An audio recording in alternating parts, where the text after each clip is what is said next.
ओ भगवते वासुदेवाय। ओम नमो भगवते वासुदेवाय। ओम नमो भगवते वासुदेवाय।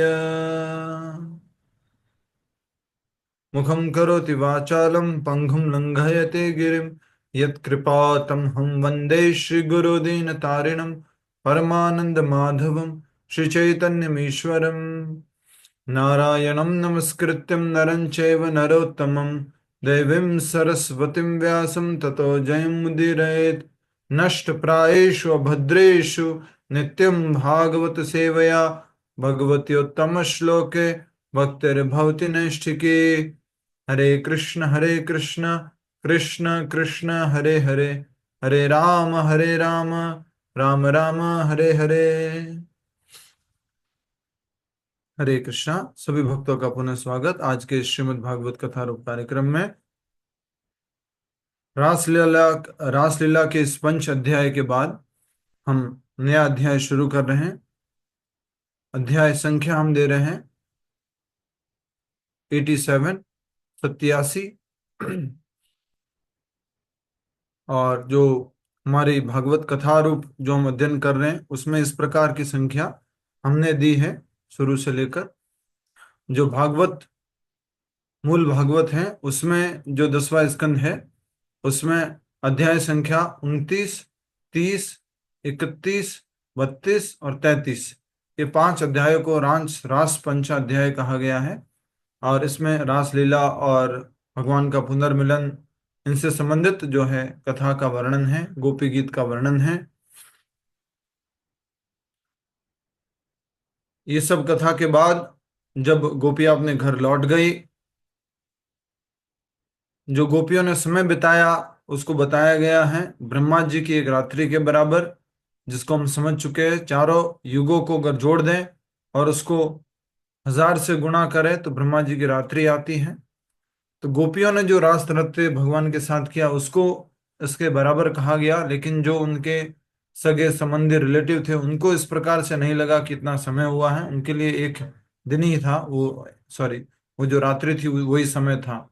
तो भगवान ने गोपियों को कहा बाद में कि ब्रह्मा जी की रात्रि जितना समय व्यतीत होने के बाद श्री कृष्ण ने गोपियों को घर लौटने के लिए कहा। यद्यपि गोपियां की इच्छा नहीं थी, परंतु श्री कृष्ण के आदेश का पालन करते हुए वो घर लौट गई।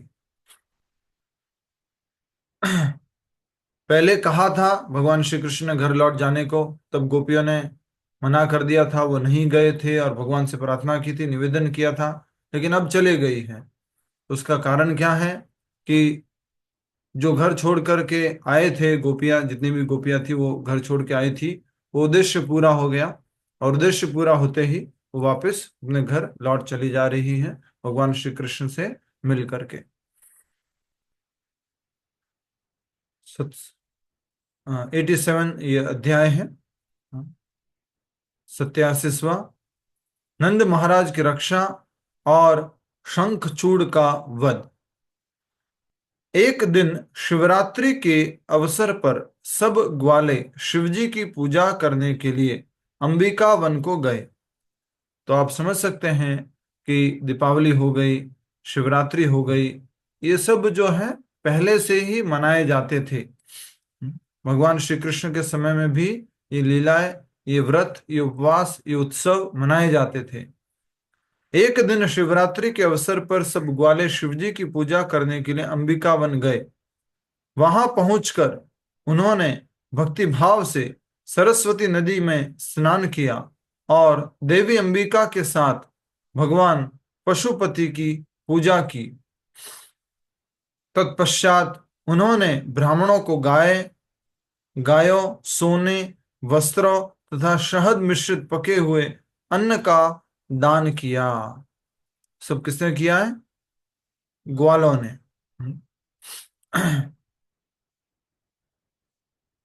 अ, अंबिका वन कहाँ पर है, कौन बता सकता है? अंबिका वन ढूंढ के बताइए। अंबिका वन एक स्थान है, आज हम उसको बड़े शहर के नाम से जानते हैं। जयपुर बोल रहे हैं? जयपुर नहीं। हरे कृष्ण। प्रभु जी, अंबिकापुर।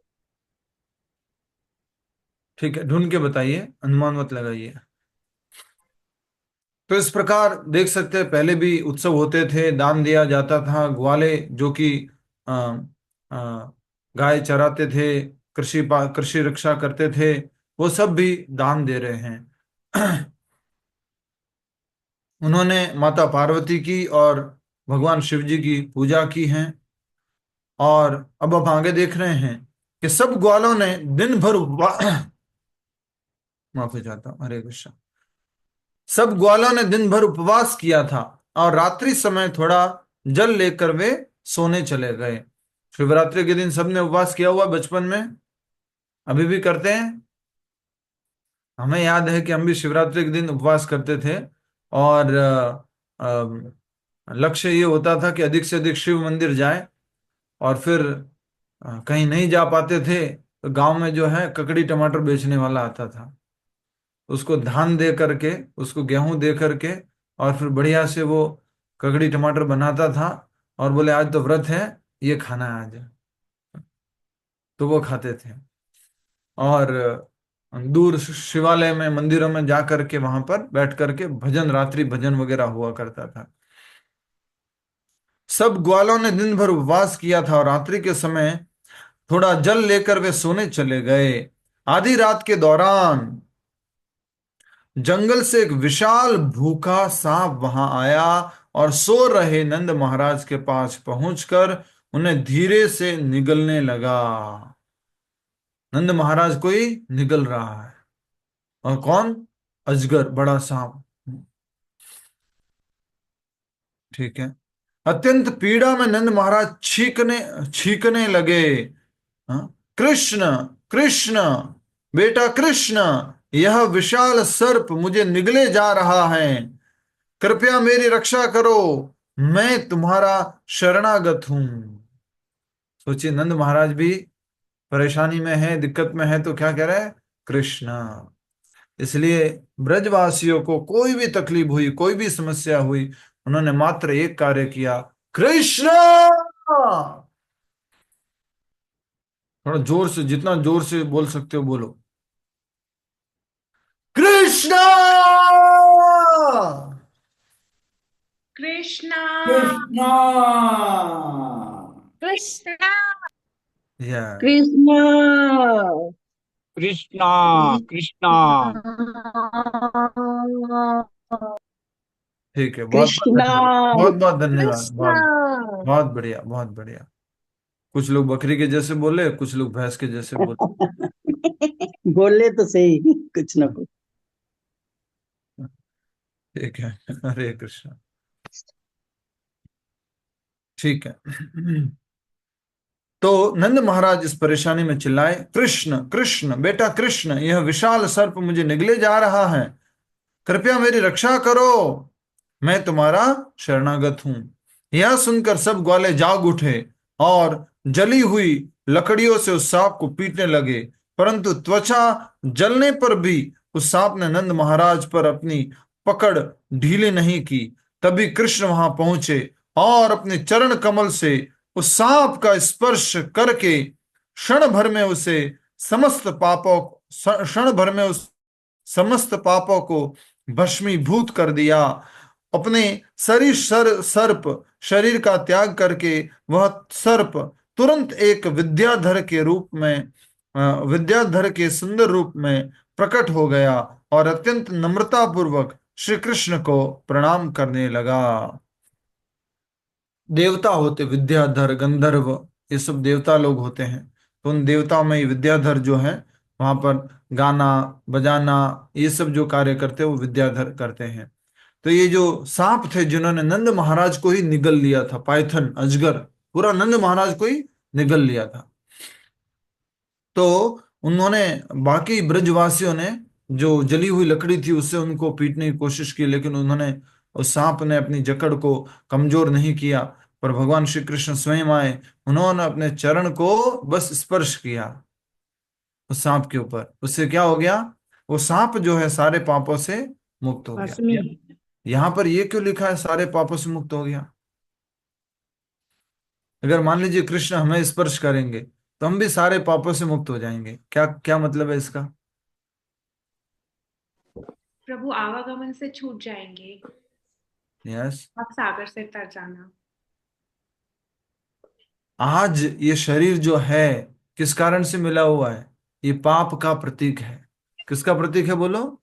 ये गोरी चमड़ी, ये सुंदर सा शरीर, हाँ, बढ़िया काले सफेद बाल, हाँ, आधी मूछें नहीं मूछें, ये सब किसका प्रतीक है? ये पाप का प्रतीक है कि प्रभु पाप जी, ये किया तो है, अपने अपराध। कर्म के कर्मों से मिला हुआ है शरीर तो। हाँ। तो ऐसे कर्म किए हैं इस कारण से हमें मुक्ति नहीं मिली, ये शरीर मिला। तो सांप जो है उसने ज्यादा पाप किए थे, और जैसे ही भगवान श्री कृष्ण, सांप की योनि किसको मिलेगी? जिसने पाप किए, जिसने ईर्ष्या की है जीवन भर। हैं ये प्रभु जी देखो, रामावतार जी को तो बार बार चांस देते बोलने का, मुझे तो देते ही नहीं। तो बार बार ये अलग अलग जो क्या कहते हैं, कर्मों के कारण, पाप कर्मों के कारण कैसा शरीर मिल गया? सांप का। भगवान श्री कृष्ण ने जैसे ही स्पर्श किया अपने चरण से, वो अपने पापों से मुक्त हो गया, और मुक्त होकर के उसने अपना विद्याधर का शरीर प्राप्त किया, बहुत ही सुंदर रूप में प्रकट हो गया, और अत्यंत नम्रता पूर्वक श्री कृष्ण को प्रणाम करने लगा। कर लो जी, एक बार आप भी प्रणाम कर लो जी। भगवान ने कहां पर कहा है गीता में कि मुझे प्रणाम करो? मन्मना भव मद् भक्तो मध्याजी मां नमस्कुरे अहम सब तम प्रभु जी पापो। 18वें प्रभु जी अध्याय मन में मना कहा भव है। भक्तो। ये जब प्रश्न पूछूं ना मैं, ये जब मैं प्रश्न पूछूं, या लैपटॉप में ब्लास्ट हो जाना चाहिए, लैपटॉप में मत्याजी माम नमस्ते। ब्लास्ट हो जाना चाहिए। क्यों? क्योंकि इसका उत्तर सबको आता है, हम्म। एकदम बम, ऐसे हो जाना चाहिए। मन मना भव मत भक्तो मध्याजी माम नमस्कुरु, प्रणाम करो। 18वें अध्याय का 65वां श्लोक धम एकदम से बोल दिया। इतना ज्यादा आपको क्लैरिटी होनी है इस बात के लिए। ठीक है। भगवान कहाँ कहते हैं मुझे प्रणाम करो? 18वां अध्याय 65वां श्लोक, मन मना भव मत भक्तो मध्याजी माम नमस्कुरु, मुझे प्रणाम करो। ठीक है। तो अ, विद्याधर जी ने उनको प्रणाम किया, भगवान श्री कृष्ण को नम्रता पूर्वक। श्री कृष्ण ने उससे पूछा, हे देव, तुम्हारा शरीर इतना दैदीप्यमान और सुंदर है, तुम कौन हो, और तुम्हें सर्प का यह अत्यंत घृणित शरीर क्यों प्राप्त हुआ है? सर्प का शरीर कैसा है? घृणित शरीर है। ये मनुष्य योनि ठीक योनि है, बाकी सब योनियां कौन कैसी कैसे तरह से सजा काटते हैं मालूम नहीं। कहीं दिख जाओगे तो लोग लाठी ले आएंगे और दर्द धमाधम, फिर आग के अंदर जला डालेंगे।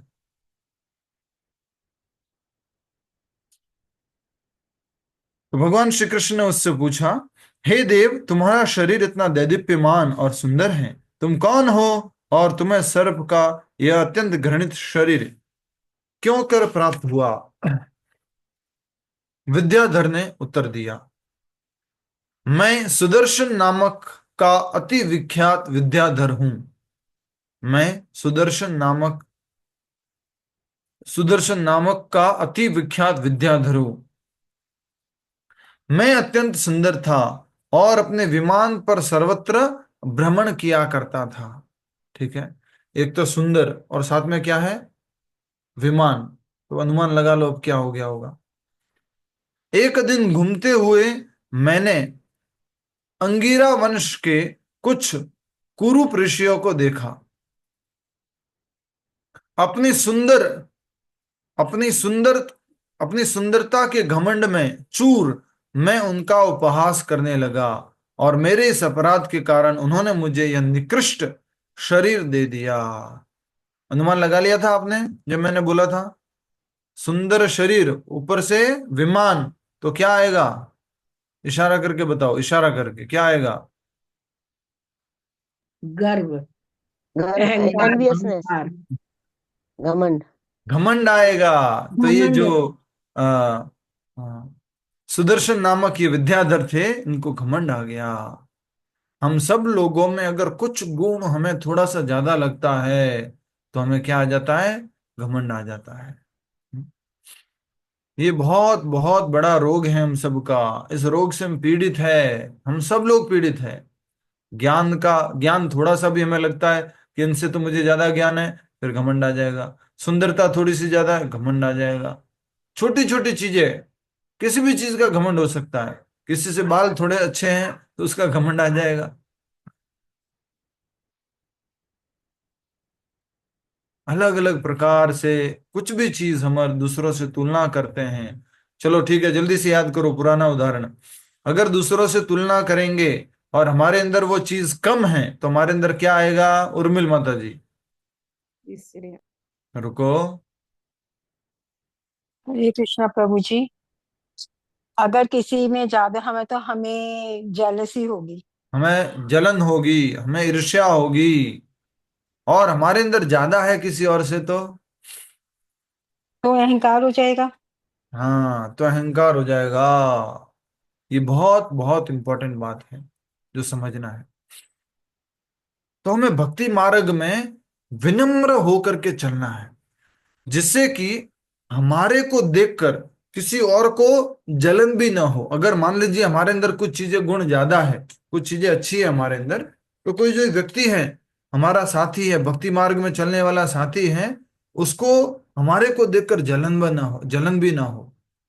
थोड़ा इतना सोचो, हमने तो कुछ किया नहीं प्रभु जी, उसको जलन हो रही है, कोई बात नहीं, तो भी हमें इस तरह से व्यवहार करना है और इस तरह से हमें वार्तालाप करना है कि हमारे से उसको जलन ना हो। या हम किसी और में कुछ गुण देख करके हम नहीं ईर्ष्या करें, हमें भी ईर्ष्या नहीं करनी है। तो ये बहुत महत्वपूर्ण है, क्योंकि याद रखना, गोलोक वृंदावन जाएंगे, बैक टू गॉड हेड जाएंगे, वहां पर मैं और मेरा कृष्ण होंगे बस। ऐसा है क्या? नहीं, ये बहुत बड़ी गलत फहमी है। कुछ लोग बोल रहे थे हाँ ऐसा ही होगा। नहीं, ऐसा नहीं होगा। भगवान के धाम में भी भगवान और उनके पार्षद और उनके शुद्ध भक्त होंगे। आपको उनके बीच में रहना आना चाहिए। आपको उनके बीच में रहना आना चाहिए। इसलिए भक्तों का प्रभु प्रभु प्रभुपाद जी ने इस्कॉन मंदिर बनाया। प्रभुपाद जी ने इसको क्या नाम दिया है? Gateway to Vaikuntha, gateway to Goloka Vrindavan. या प्रभुपाद जी इंग्लिश में बोलते हैं, this is the Vaikuntha embassy. Embassy होती है ना भारत में, जैसे एम्बेसी अलग अलग, तो इस तरह से ये एम्बेसी है। और यहाँ पर रह करके हमें सीखना है, इस्कॉन में भक्तों के संग में रह करके सीखना है, हरे कृष्ण मंदिर में रह करके सीखना है कि हम ईर्ष्या, द्वेष, हाँ, घमंड, इन सब से हम अपने आप को धीरे धीरे मुक्त कर पाए। और ये सब कब निकलेगा? जब थोड़ा क्या होगा आपस में, बोलो क्या होगा? इशारा करके बता रहा हूं, क्या होगा? मिलन, क्या होगा? प्रेम, मेल, मिलन, प्रेम, पारस मत ना, घर्षण। घर्षण होगा, घर्षण घर्षण। हाँ, जब ईगो क्लैश होंगे, थोड़ा सा चिंगारी निकलेगी, थोड़ा सा, हाँ, फिर विनम्र होंगे, फिर प्रवचन सुनेंगे, फिर विनम्र होंगे, फिर प्रवचन सुनेंगे, फिर घर्षण होगा, फिर विनम्र होंगे। गंदगी साफ होती जाएगी, अशुद्धि निकलती जाएगी। हम इन सब अशुद्धियों से भरे हुए हैं। कितनी अशुद्धियां हैं? ट्रक भर के। कितनी है? ट्रक भर के। तो कम बता रहा हूं मैं। ट्रक में तो रेलवे का एक डिब्बा भी नहीं भरता है, हमारी तो पूरी ट्रेन है। तो एक उदाहरण दिया गया है कि एक बार एक व्यक्ति जो है, वो अपनी नई BMW मर्सिडीज गाड़ी लेकर के आगे निकल गया, घर से बाहर निकला। हाँ? और उसको क्या मालूम क्या घर में लड़ाई हो गई थी वाइफ से, बच्चों से, ऑफिस में कुछ प्रॉब्लम थी, बहुत परेशान था, वो बहुत परेशान था।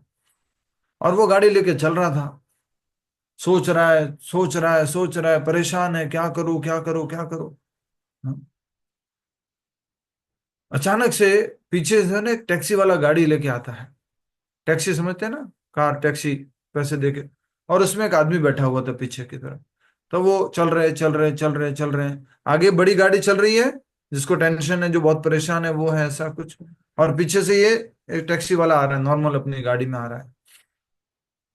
अचानक से सामने वाली गाड़ी ने, बड़ी वाली गाड़ी वाले व्यक्ति ने ब्रेक लगाए। तो ये जो पीछे वाली गाड़ी थी, वो ब्रेक लगाई, एकदम जस्ट उसके आगे वाली गाड़ी के पास में, बिल्कुल पास में जाकर रुक गई। टच नहीं हुई। तो जो बड़ी गाड़ी में से वो व्यक्ति था, वो उठ करके बाहर आता है और इस टैक्सी वाले को चिल्लाता रहता है, समझ में नहीं आता कि अभी मेरी गाड़ी का टच हो जाती तो तुझे मालूम है ये कितनी महंगी गाड़ी है, इसको रिपेयरिंग करने का कॉस्ट कितना है, तुम्हें ध्यान रखना चाहिए, कैसे ड्राइवर हो तुम, कैसे गाड़ी चलाते हो। इतना कुछ सुनाया उसने। क्या टच हो गई थी गाड़ी? टच नहीं हुई थी, कुछ भी नुकसान नहीं हुआ था, बस पास में आकर के ब्रेक लग गए और वो बच गए थे। पर वो फिर भी गुस्सा किया उसने, बहुत गुस्सा किया उसने। फिर उसके बाद में वो वहां से चला गया। तो ये जो टैक्सी गाड़ी में पीछे जो बैठा था, वो व्यक्ति उससे पूछता ड्राइवर से, अरे भैया, आपकी गाड़ी कुछ टच भी नहीं हुई थी, एक्सीडेंट भी नहीं हुआ था, उसने इतना कुछ आपको सुनाया और आप चुपचाप सुनते रहे। तो ड्राइवर बोलता है कि हाँ सर, कभी कभी लोग जो है, हाँ, कहीं ना कहीं अपना कूड़ा करकट खाली करना चाहते हैं। तो कूड़ा करकट से भरा हुआ था, वो खाली करना चाह रहा था, तो मैंने खाली करने दिया। अब शायद वो आगे शांति से जाएगा। हाँ। तो कई बार इस तरह से हमारे साथ घटना होती है और हम सब लोग इस बात को समझते हैं। ये जो भक्ति में जो सबसे इंपॉर्टेंट क्या है? साधु संग। साधु संग में रहेंगे, भक्तों के बीच में रहेंगे तो क्या होगा बोलो? घर्षण होगा। घर्षण होगा तो अशुद्धियां निकलेगी, चिंगारी निकलेगी। हम कोई सब प्योर डिवोटीज नहीं है कि सबको सब कुछ अच्छा अच्छा आता है। नहीं, सब गलतियां करते हैं, हम सब लोग सीख रहे हैं। हम सब लोग साधना कर रहे हैं। हम शुद्ध भक्त हो गए क्या? नहीं, अभी तो हम साधना कर रहे हैं। अभी साधना करके धीरे धीरे धीरे धीरे धीरे हम अशुद्धियों से शुद्ध होंगे। शक्कर को एकदम बोला जाता है एकदम क्रिस्टल क्लियर शक्कर है, बढ़िया है, कैसी शक्कर है, एकदम बढ़िया। और वो भी जब गरम गरम पानी के अंदर डालोगे, फिर उसके बाद उसको और उबालोगे, तो क्या निकलेगा उसमें से? क्या निकलेगा? प्रभु जी झाग निकलेगा, गंदगी निकलेगी। काला गंदा झाग निकलेगा। झाग नहीं, काला सोचो, गंदा। तो हम कितने प्योर हैं, हम कितने शुद्ध हैं, हमारे अंदर कितनी अशुद्धियां हैं, ये कैसे मालूम पड़ेगा? जब हमें भक्तों की संगति में डाला जाएगा। भक्तों की संगति में नहीं है तो हमें मालूम ही नहीं पड़ेगा कि हम कितने अशुद्ध हैं, कितने अपवित्र हैं, कितने अपूर्ण हैं। नहीं तो अपने आप में क्या सोचते रहेंगे, नहीं I am perfect, I am doing very nice sadhana, I am chanting Hare Krishna mantra, I am doing this, I am doing that, सब कुछ बढ़िया बढ़िया चल रहा है। ये बहुत महत्वपूर्ण बात है। तो इसलिए हम सब लोगों को प्रभुपाद जी ने धरती के ऊपर ही क्या दे दिया है? वैकुंठ, गोलोक, वृंदावन। क्योंकि भगवान को अपने धाम में अशुद्ध चीनी नहीं चाहिए। भगवान को अपने धाम में अशुद्ध लोग नहीं चाहिए। भगवान को अपने धाम में ईर्ष्या, द्वेष, अहंकार ये रखने वाले लोग नहीं चाहिए। हम सब लोग अलग अलग प्रकार के घमंड में हैं। जब परिस्थितियां आती है ना, तब वो बाहर आता है। परिस्थितियां आती है तो बाहर छलकता है। अभी तो लगता है कि नहीं, मैं अहंकार नहीं करता, मुझे भी किसी चीज का अहंकार नहीं है, सही बता रहा हूं जी, मुझे कोई अहंकार नहीं। परिस्थिति आती है तो वो बाहर आता है।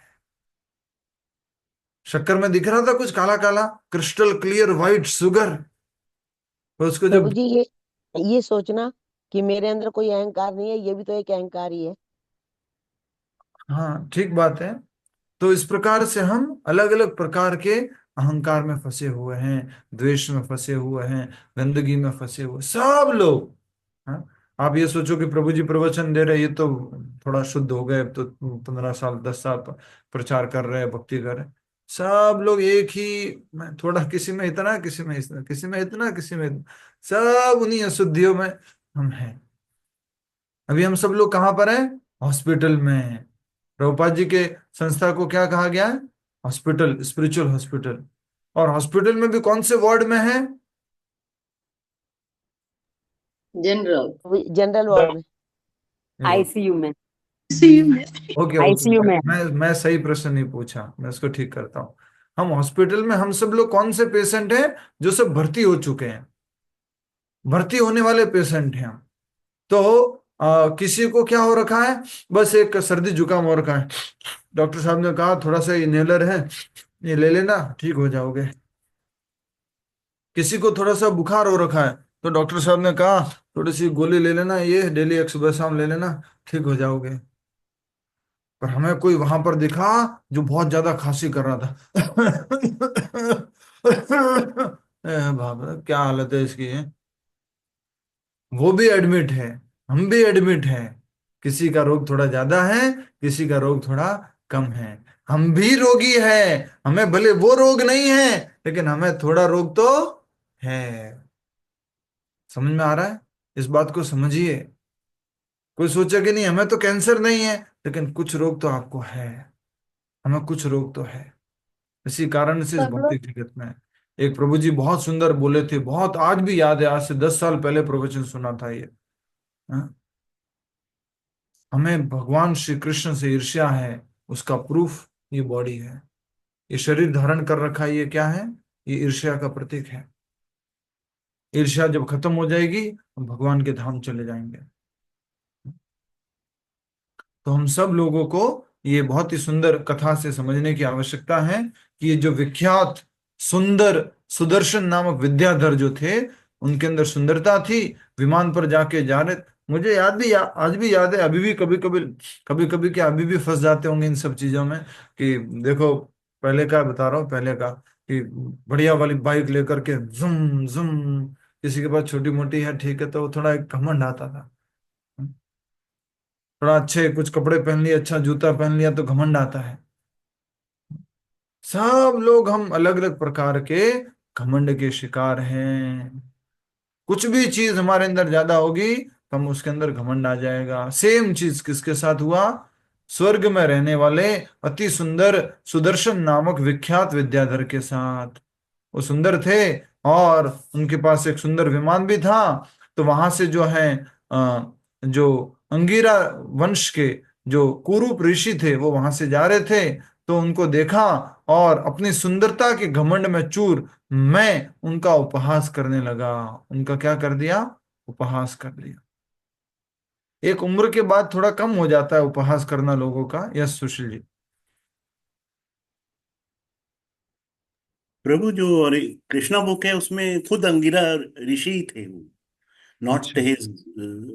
Okay okay. मैंने कहीं पे पढ़ा था अष्टावक्र के लिए लिखा था। हाँ, अष्टावक्र उनका मैंने भी यही पढ़ा उनका था। शरीर आठ आठ जगह से टेढ़ा था, तो हाँ तो नहीं, मतलब अष्टावक्र जो का तो उन्होंने वर्ष दिया ठीक है, था जो भागवत स्वर्ग में की देख के बताइए, अप्सराएं थी भागवत उन्होंने में, मूल उन्होंने भागवत किया में था। देख के बताइए। भागवतम मतलब इस वाले में तो कुछ नहीं लिखा हुआ, बट एक दो टीका और एक उसमें मैंने पढ़ा था, अष्टावक्र का था। मूल भागवत में ये नहीं है?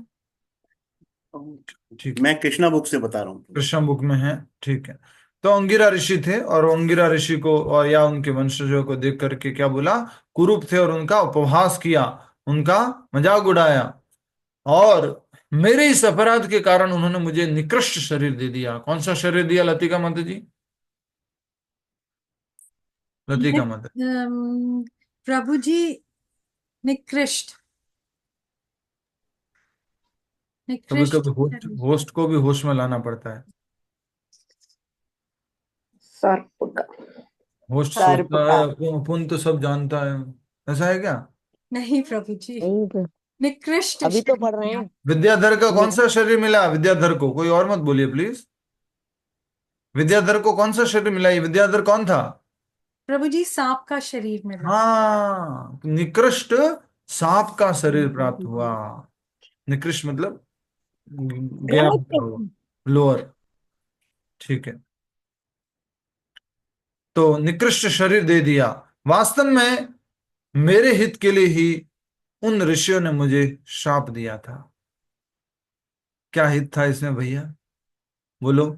सेवा नित्य देवी दासी जी, क्या हित था?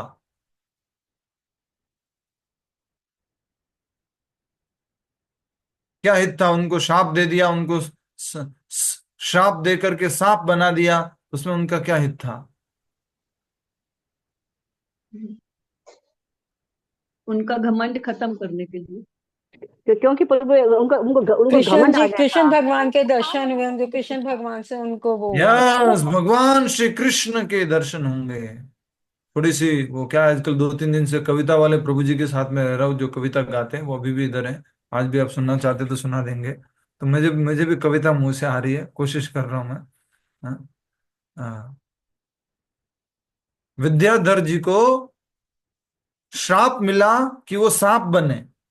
विद्याधर जी को श्राप मिला कि वो सांप बने, पर इस बात से वो प्रसन्न हो गए कि एक दिन मेरे शरीर पर कृष्ण की छाप मिले। हाँ,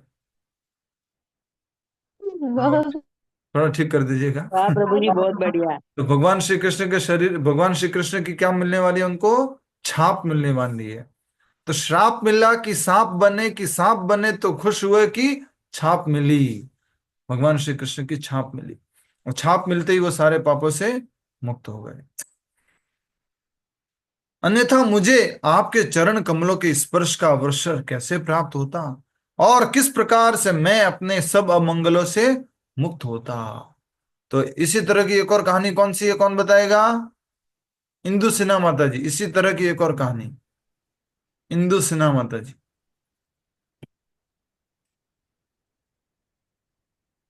श्राप मिला तो कृपा हो गई। बन ही गई प्रियंका माता। सिंह माता जी, इसी तरह की कहानी। हरे कृष्णा प्रभु जी, सॉरी नहीं याद है। याद तो है लेकिन दिमाग नहीं लगा रहे अभी। ठीक है। दो पैरों की कहानी हरे प्रभु जी। कृष्णा प्रभु जी, अहिल्या। यस, प्रियंका हाँ जी, सिंह माता जी कुबेर ने के दो बिल्कुल सही अर्जुनों उत्तर की दिया। कहानी, यमला अर्जुन। अरे बाबा, कुबेर के। जिसको पूछा उसको उत्तर देने दो ना प्लीज। प्रियंका सिंह माता जी ने बिल्कुल सही उत्तर दिया है कि जो कुबेर के जो 2 पुत्र थे, वो भी घमंड में चूर थे, वो भी नशे में चूर थे, और नारद मुनि ने उनको श्राप दिया था। और श्राप में वो क्या बन गए थे? पेड़ बन गए थे। और यमला अर्जुन वृक्ष, नल कुबेर और मणिग्रीव। और वो श्राप वरदान बन गया। कैसे वरदान बन गया? क्योंकि उनको किसका स्पर्श मिला? भगवान श्री कृष्ण का। श्री कृष्ण जी का। करोड़ों जन्मों तक वो तपस्या भी करते ना, तो भी वो नहीं मिलता भगवान श्री कृष्ण का स्पर्श। पंथास्तु कोटि शतवत्सर संप्रगम्य वायो रथापि मनसो मुनि पुंगवाना। ब्रह्मा जी कह रहे हैं कि मुनि लोग अगर मन की स्पीड से भी हजारों लाखों साल तपस्या करते रहे और भगवान की तरफ जाने की कोशिश करें, तो भी भगवान के धाम को नहीं पहुंच पाएंगे। तो अंगिरा मुनि के श्राप से उनको भगवान श्री कृष्ण के चरण कमलों का स्पर्श प्राप्त हुआ, और वो सारे अमंगलों से मुक्त हो गए। आज एक प्रभु जी कह रहे थे, आज की बात है, कल रात की बात है, कल रात की बात है, थोड़ा हंसी मजाक बीच में भी पूरा कर लेता हूँ। तो प्रभु जी कह रहे थे, एकदम से मैं यहाँ बैठा हुआ था, कुछ रिकॉर्डिंग कर रहा था वीडियो वाला, तो एकदम जोर से आवाज आई। मैं गया अंदर, तो हमारे जो प्रसाद मॉल है वहां बैठ करके 2 प्रभु जी बात कर रहे थे। मैंने कहा ऑल ओके, सब ठीक है? हाँ ठीक है। मैं फिर इतना जोर से आवाज कैसे आई? अरे प्रभु जी से मैं एक बात पूछ रहा था। मैंने क्या बात पूछ रहे थे? बोले शुद्ध भक्त के अंदर 26 गुण होते हैं, मेरे अंदर तो 26 नहीं होने वाले, मेरे अंदर कब होंगे मालूम नहीं, मैं तो इतना अशुद्ध हूं। हाँ, मेरे अंदर तो बिल्कुल गुण भी नहीं है। तो भगवान को भी आ जाना चाहिए और मेरे को बोलना चाहिए, मेरे को एक लात मारनी चाहिए कि तू जा, तेरे अंदर कोई गुण नहीं है। तो प्रभु जी के अंदर भाव क्या था कि मेरे अंदर कोई गुण नहीं है, तो भगवान आकर के मेरे को स्पर्श कर लेंगे। बहुत सुंदर कल ये घटना हुई। तो फिर हमने बोला कि भगवान कृष्ण का स्पर्श चाहिए, तो फिर आपको नंबर 1 असुर बनना पड़ेगा। छोटे मोटे असुर बनने से काम नहीं चलेगा। हिरण्यकशिपु उस लेवल पर जाना पड़ेगा, तब जाके भगवान अवतरित होंगे। आप सोचो कि थोड़ा भक्ति भी कर रहे हैं और भगवान प्रकट हो जाएंगे हमारे कम कम गुणों की वजह से। शुद्ध भक्त के अंदर कितने गुण होते हैं? 26, 26 क्वालिटीज ऑफ प्योर डिवोटीज। याद दिलाइएगा मुझे, ये वाला वीडियो शेयर कर देंगे, 26 qualities of a pure devotee group में आज। ठीक है, आगे बढ़ते हैं। तब ये जो विद्याधर थे वो कह रहे हैं भगवान श्री कृष्ण को, हे भगवान, आप अपनी शरण में आए भक्तों को सब भयों से मुक्त करते हैं। गोपियों ने भी बोला था ये बात, याद है आपको? आपकी शरण में आए भक्तों को आप भय से मुक्त करते हैं। मैं आपके चरण कमलों के स्पर्श द्वारा ऋषियों द्वारा दिए गए शाप से मुक्त हो चुका हूं। अब कृपया मुझे अपने लोक लौट जाने की आज्ञा दीजिए। हे भक्त वत्सल, मैं आपका शरणागत हूं, मुझे अपने लोक लौट जाने की आज्ञा दीजिए। लौटने की अनुमति प्राप्त करके सुदर्शन ने श्री कृष्ण की प्रदक्षिणा की, उन्हें झुककर प्रणाम किया और अपने गंधर्व लोक को लौट गया। श्री कृष्ण की शक्ति को देखकर सब ब्रजवासी स्तब्ध खड़े थे। शिवजी की पूजा संपन्न करके वे भी श्री कृष्ण की अद्भुत लीलाओं के गीत गाते हुए वृंदावन को लौटने लगे। तो अंबिका वन किसको बताया गया, बोल दो अब।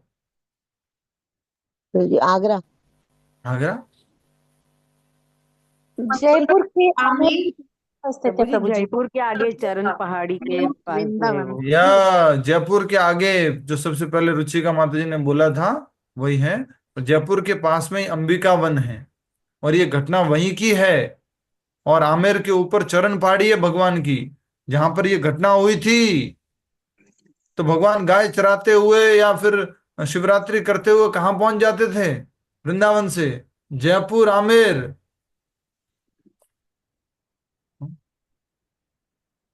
हमारे को बोला जाए कि अभी इधर पीछे मार्केट जाना है, गाड़ी में गाड़ी ड्राइवर है, भगवान गाय चराते हुए जयपुर पहुंच जाते थे। आज वो स्थान है आमेर में, वो चरण पहाड़ी है आज भी। हाँ? इसलिए जयपुर को गुप्त वृंदावन भी कहते हैं, जहां भगवान की बहुत सारी कृष्ण की लीला हुई है। गुप्त वृंदावन का सबसे बड़ा कारण है कि वृंदावन के बहुत सारे विग्रह जयपुर में शिफ्ट हो गए। ओरिजिनल विग्रह जैसे राधा गोविंद देव जी, राधा गोपीनाथ जी, राधा विनोदी लाल जी, ये वहां शिफ्ट हो गए। हरे कृष्णा। तो ये चरण पहाड़ी आमेर के किले, आमेर पर, आमेर के फोर्ट में वहां पर स्थित है। और बहुत सुंदर दर्शन है। और ये सांप की लीला वहां पर सुनाते भी हैं।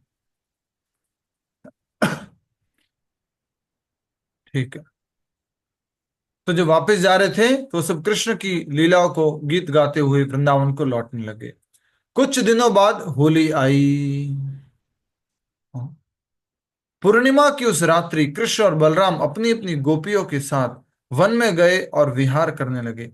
अच्छा, ये बात ध्यान रखिएगा, मात्र कृष्ण की ही गोपियां सखी नहीं थी, बलराम जी की भी थी। बलराम जी की भी रासलीला हुई है। बलराम जी ने भी रास नृत्य किया है। आप ये सोचने मत पड़ जाना कि इतनी गोपियां कहां से आई। ये दिव्य लीला है भगवान की। ठीक है, आगे बढ़े। याद रखना, बलराम जी ने भी रासलीला की है, बलराम जी की भी गोपियां थी, उनकी सखियां थी। ठीक है। कुछ दिनों बाद होली आई। पूर्णिमा की उस रात्रि कृष्ण और बलराम अपनी अपनी गोपियों के साथ वन में गए और विहार करने लगे। विभिन्न रागों में गीत गाते हुए वे समस्त वन्य प्राणियों के कानों तथा मनों को सुख देने लगे। उस संगीत लहरी में भाव विभोर हुई गोपियां अपनी सुध बुध खो बैठी और उन्हें इस बात का ध्यान भी नहीं रहा कि कब उनके सुंदर वस्त्र और बाल ढीले होकर खुलने लगे तथा माला इधर उधर बिखरने लगी। उसी समय कुबेर का एक सेवक शंखचूड़ वहां पहुंचा। कुबेर का एक सेवक शंखचूड़। इससे पहले हमने किसकी कहानी समझी थी? सुदर्शन नामक विद्याधर की। सुदर्शन नामक विद्याधर की, जो क्या बना हुआ था? सांप, अजगर, जिसने नंद बाबा को निगल लिया था। ठीक है। तब रास नृत्य चल रहा है। उस समय कुबेर का एक सेवक शंख चूड़ वहां पहुंचा। कृष्ण और बलराम को सामान्य मनुष्य मानते हुए शंख चूड़ के मन में गोपियों का भोग करने की इच्छा जाग उठी। कृष्ण बलराम की आंखों के सामने उसने गोपियों को ऐसे उठाया मानो वह उनका पति हो और उन्हें उत्तर दिशा की ओर उसी प्रकार ले जाने लगा जिस प्रकार कोई चोर गायों को चुरा के ले जाता है। गोपियां रक्षा के लिए कृष्ण राम पुकारने लगी। बिना देर लगाए कृष्ण बलराम वहां पहुंचे और गोपियों को डरो मत, हम आ रहे हैं कहकर आश्वासन देने लगे। उन्होंने शल वृक्षों की बड़ी बड़ी शाखाएं उठाई और तेज गति से दौड़ रहे शंखचूड़ का पीछा करने लगे। जब शंखचूड़ ने अपने पीछे आते काल स्वरूप कृष्ण और बलराम को देखा तो वह भय से आतंकित हो उठा। उनकी असीम शक्ति को भांपते हुए उसने गोपियों को वहीं छोड़ दिया और अपनी जान बचाकर भागने लगा। भगवान गोविंद उस असुर का पीछा करने लगे क्योंकि वे उसके सिर में लगी शंखाकृति की मणि लेना चाहते थे। बलराम जी गोपियों की रक्षा के लिए उनके पास ठहर गए और श्री कृष्ण ने शीघ्र ही उस असुर को पकड़कर उसका सिर धड़ से अलग कर दिया। तब श्री कृष्ण ने उसके सिर से वह मणि निकाली और गोपियों के समक्ष उसे बलराम जी को उपहार स्वरूप भेंट दिया।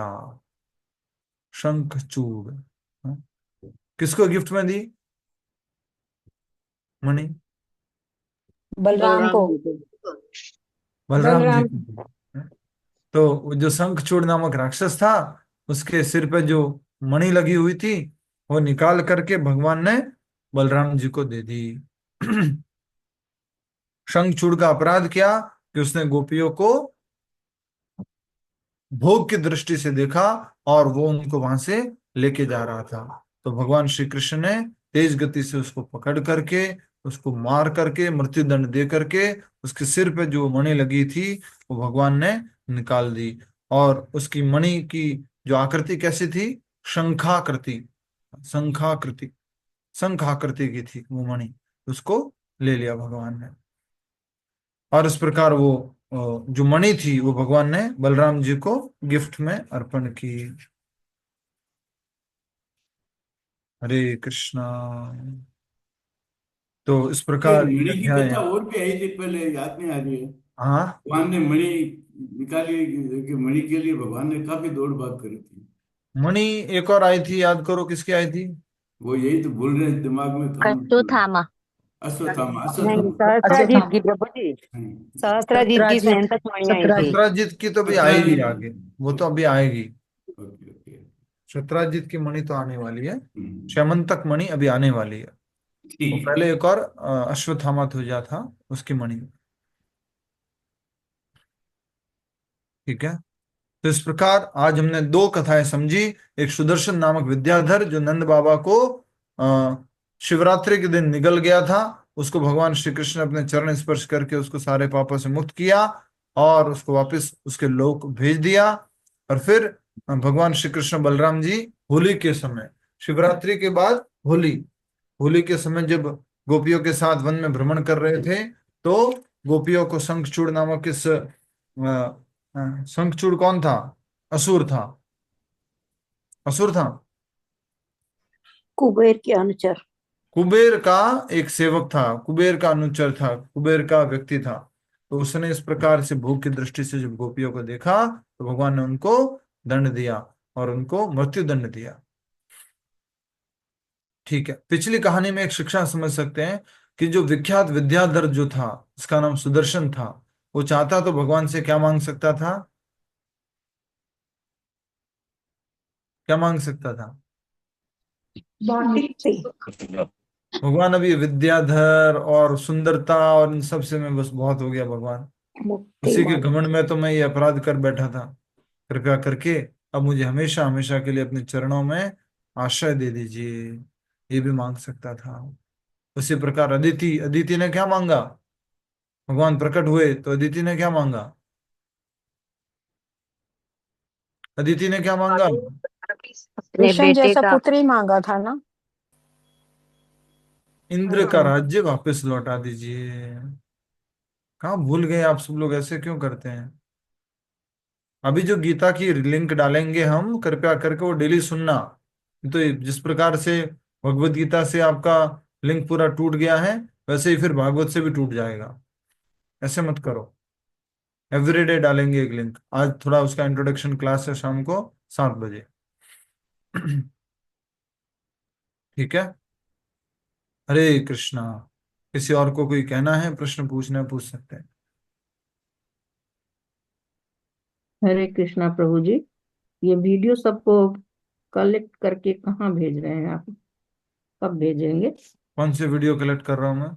ये जो हम सभी भक्तगण लोग भेज रहे हैं वीडियो क्या? बांग्लादेश के ऊपर जो हाँ, बांग्लादेश की अत्याचार वीडियो के युद्ध में। ग्रुप में डाल रहा हूँ ना माता जी।